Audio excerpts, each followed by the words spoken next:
We really are happy to have you here tonight. My name is Lisa Roman. I'm a counselor here at Oswego High School.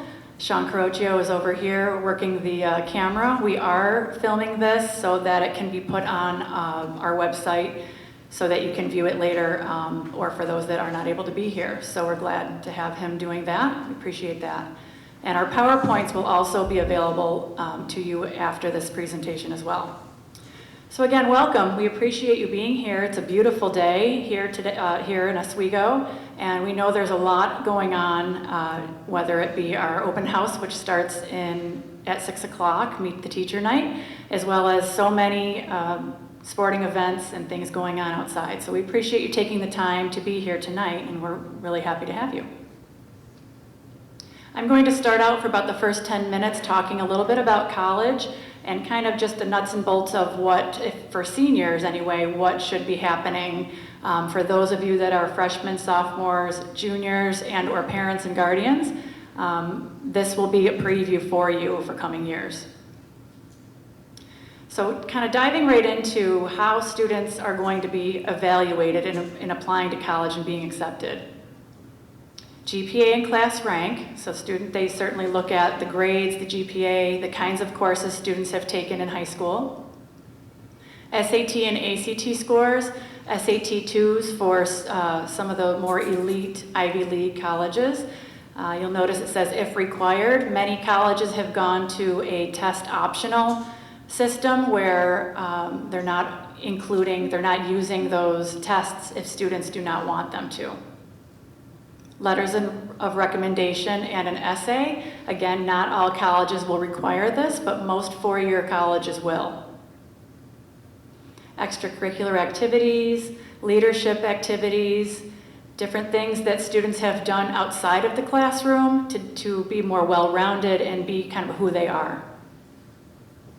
And of course, the appearance of the application. Any typos, anything that is clear is not proofread, that is something that we don't want our students to have happen to them. We really want students to take their time and really treat this process like a job or like an extra class. So what should seniors be doing right now? Number one on the list, we want our seniors to be making an appointment to come in for a senior review.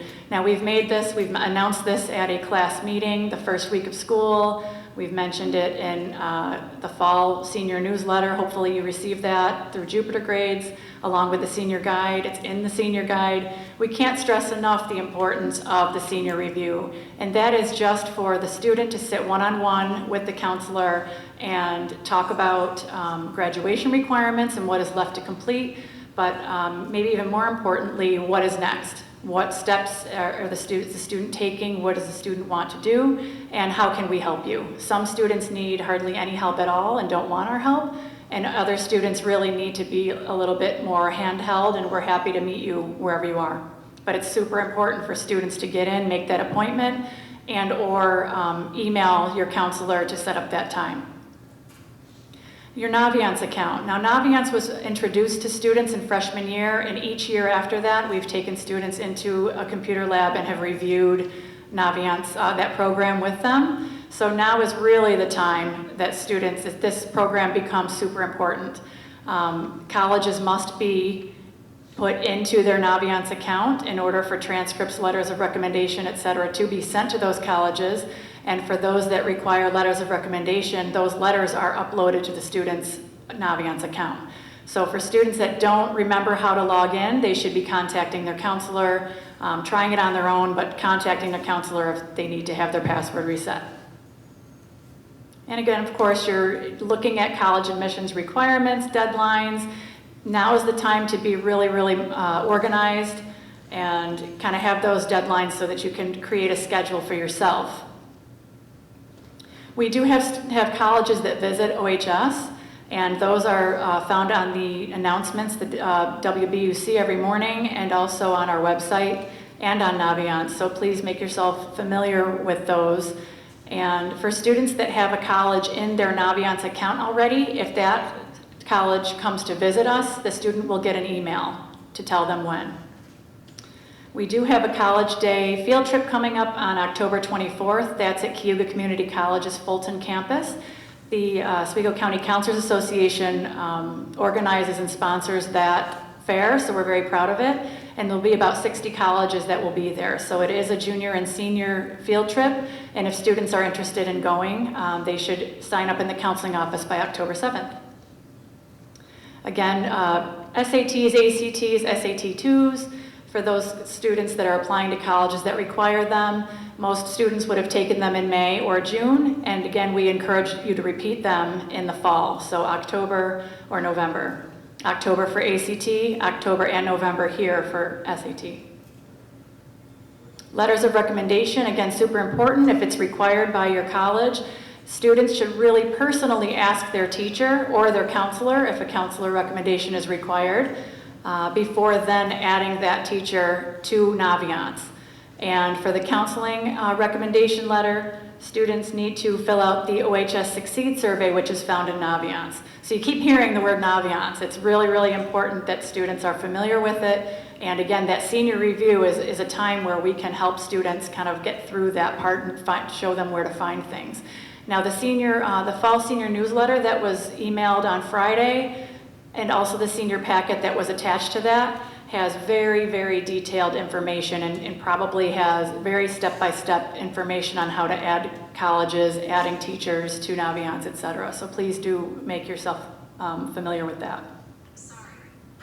A safety school. We do encourage students to make sure they know the requirements of the colleges that they're applying to and kind of where do they fit in that.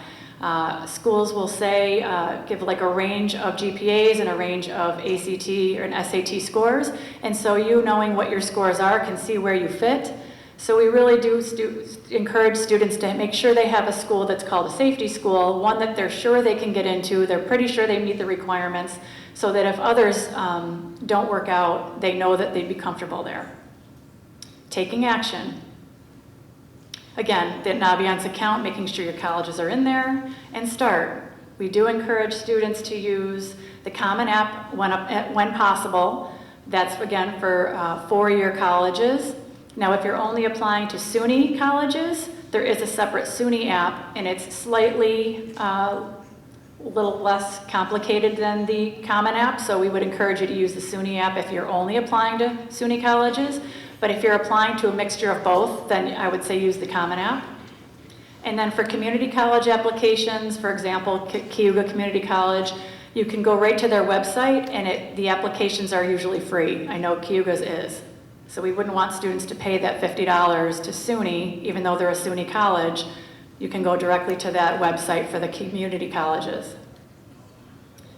Okay, something that we are proud of as counselors doing, as we started up maybe a few years ago, is that we give our time up in October and November on Tuesdays and Wednesdays during lunch periods to help students with their college applications and anything else they may need help with. So starting October 1st, we will be in the library periods 5, 6, 7, and 8, and that will be until November, I believe it's 26th, that Tuesday right before vacation for Thanksgiving. So again, that's a time for students to come on in, log into their Common App or SUNY app, or get on Naviance. And we have found over the years that for students who have used it, it's kind of become a nice structured time, and even some friends would come, and it's a time that people are talking, sharing information, and it really made the experience a lot more pleasant. And finishing up applications, requesting letters of recommendation, transcripts and letters of recommendation to be sent.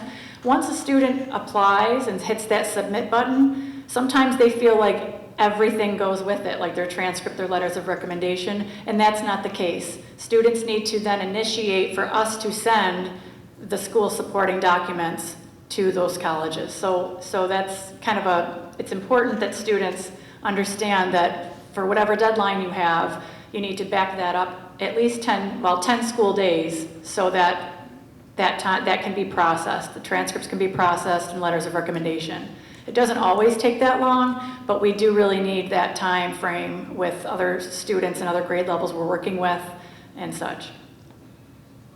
And once you apply, most places have follow-up very easily where you can see the status of your application. We really do encourage you to check on the status of your application and do it early. You never know, things can be submitted from our end and some glitch in technology happens and they somehow don't end up where they need to be. So it's really important for you to be kind of the expert in your own applications and that status.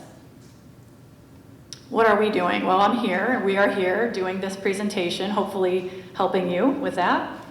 Again, I mentioned the senior fall newsletter. It's chock full of information. It may be a little bit overwhelming, so you need some time to read that, but we really feel that it's important to have all that information that we include, and as well as the senior guide. Senior seminars, and next week we'll be going into English, well as the senior guide. Senior seminars, and next week we'll be going into English, well as the senior guide. Senior seminars, and next week we'll be going into English, well as the senior guide. Senior seminars, and next week we'll be going into English. Next week we'll be going into English. Next week we'll be going into English.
for, because it just reduces the amount of money that you're going to have to pay out of pocket. So there are loan programs for both students and for parents. Parents, if you're looking to bridge that gap between the overall cost of attendance and your student's financial aid package, you can take out a Parent Plus loan. Students can also borrow subsidized and unsubsidized loans. We would always suggest that if a student is going to borrow, that you take advantage of these programs first, because they have a fixed interest rate and the subsidized and unsubsidized loans don't require a cosigner. So has anyone heard of Sallie Mae? I know some of the parents in the room have probably heard of Sallie Mae from, and I know I took out some Sallie Mae loans when I was an undergraduate student. They're considered alternative loans. They're loans that are available for student lending through private banks if a parent doesn't want to take out a Parent Plus loan, or would prefer that their student have a little bit more skin in the game and kind of borrow that alternative loan and use them as a cosigner. So there are limits on the amount of direct subsidized and unsubsidized loans that a student can borrow based on the number of credits that the student has successfully earned. So a freshman can borrow up to $5,500, a sophomore $6,500, and then junior, senior $7,500.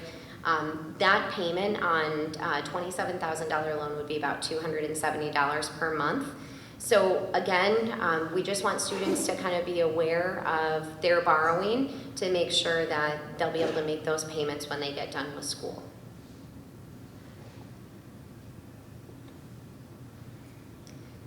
So going into a little bit more information on the Parent Plus loan, the interest rate on this loan is about 7%. So for parents that have less than ideal credit, the parent loan is a good option because the credit requirements are quite lenient.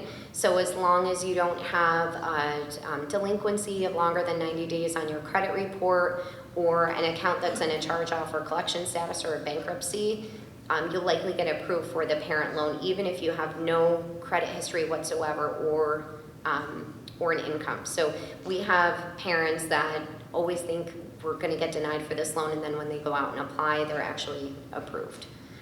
So that's something to consider, again, for parents that would like to take out a loan to kind of help their student bridge the gap between cost of attendance and their financial aid package, but perhaps don't have high enough credit to get really a good or competitive rate on an alternative loan. And with the parent loan, even though that is a loan that's primarily in the parent's name, that can be deferred until after the student graduates. With alternative loans, the terms and conditions are really set by the lender. So the interest could be fixed or it could be variable depending on the cosigner's credit, and it could be immediate or delayed repayment. So if a student is signing up for an alternative loan, always want to read through those terms and conditions just to make sure that you're taking out a loan that can be deferred until after you graduate, when you do start earning some income. So I thought it would be important too, because I know we'll have a mixed audience of students that are going to different colleges, to just kind of take a look at what the cost would be for a four-year SUNY, a community college with a residential housing option, and then for a private university. So for my SUNY comparison, I use SUNY Oswego because obviously the information was just readily available to me. But for the community college option, I got the figures from Onondaga Community College in Syracuse, and then for the private university, I used Syracuse. So you can really see the difference, especially between the private university and the SUNY. What I want to point out, however, again, is that with private universities, they oftentimes have endowments and the ability to either have endowments and the ability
if you have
So please do fill that out when you get it. It'll also have a link to the presentation